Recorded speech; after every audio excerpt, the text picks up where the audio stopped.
झरनी खेलैते अम्मा छुटले पसीनवा, अचेरा से बेनिया डोलाइले हाय हाय। ये नौहा नहीं बल्कि झिरनी है जो लोग शेरी अदब में वाक़ई करबला को पुरदर्द अंदाज में बयान करने का एक ज़रिया है। माह मुहर्रम में यूँ तो मुख्तलिफ मकातिब फ़िक्र रवायती तरीक़े से मुहर्रम मनाते हैं और वाक़ई करबला पर अपने गम व अंदोह का इजहार करते हैं, लेकिन हुसैनी ब्राह्मण जो असल में आला तबके के हिंदू हैं मगर हज़रत इमाम हुसैन अलैहिस्सलाम और दीगर शहदाए करबला से गहरी अकीदत रखते हैं और अपने तरीके से मुहर्रम मनाते हैं। हिंदुस्तान में अपर कास्ट है, उसे ब्राह्मण तबका है वो, और हुसैनी पंडित भी उन्हें कहा जाता है। उसमें एक बहुत बड़ी तादाद हुसैनी ब्राह्मणों की है और हिंदुस्तान के न जाने कितने सूबे हैं जहां वो हमें देखने को मिलते हैं वो लोग, और वो मालूम देता है अय्याम अज़ा के दौरान कि जब वो अपना अपना ताज़िया बनाकर घरों में सजाते हैं। हुसैनी ब्राह्मणों का जिनमें दत्त बिरादरी के अलावा दूसरी बिरादरी भी हज़रत इमाम हुसैन अलैहिस्सलाम से अपनी क़ुर्बत का इजहार करती है, वाक़ई करबला से आखिर क्या वाबस्तगी रही है। जिन बातों को सुन के मैं बड़ी हुई हूँ कि हमारे जो बुजुर्ग थे, जो पूर्वज थे, वो बैटल ऑफ करबला जो 680 एडी में हुई, उसमें उन्होंने हजरत इमाम हुसैन के लिए अपनी कुर्बानियाँ दी थी। हमारे बुजुर्ग थे राहिब दत्त साहब, जो कि उस समय कूफा में थे, और जब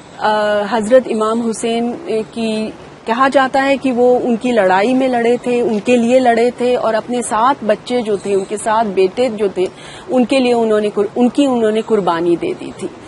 और ये एक ऐसा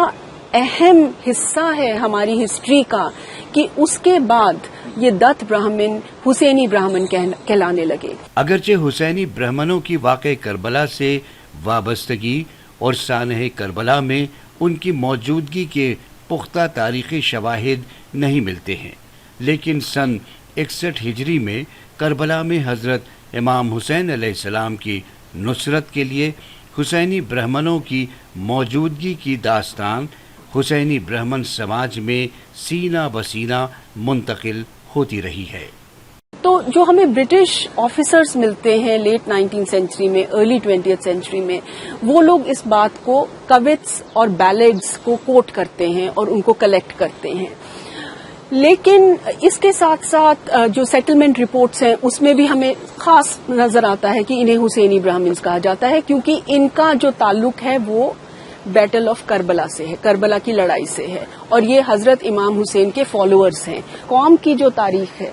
उसमें भी इनका बहुत जिक्र आता है। फिर जैसे जंगनामा, जो कि पंजाब में बहुत सारे जंगनामे लिखे गए, तो जंगनामा में भी इनका इमाम हुसैन के लिए जो अफेक्शन, रिस्पेक्ट और कुर्बानी है, जो इनकी मोहब्बत है, जिस मोहब्बत के पैगाम को ये फैलाते रही कम्युनिटी, उस सब का जिक्र जंगनामे में भी आता है जो अहमद ने लिखा। राहिब दत्त के 7 बेटों के हवाले से जहां हुसैनी ब्राह्मण समाज में ये तासुर पाया जाता है कि उन्होंने करबला में हज़रत इमाम हुसैन अलैहिस्सलाम की नुसरत की और जाम शहादत नोश फरमाया,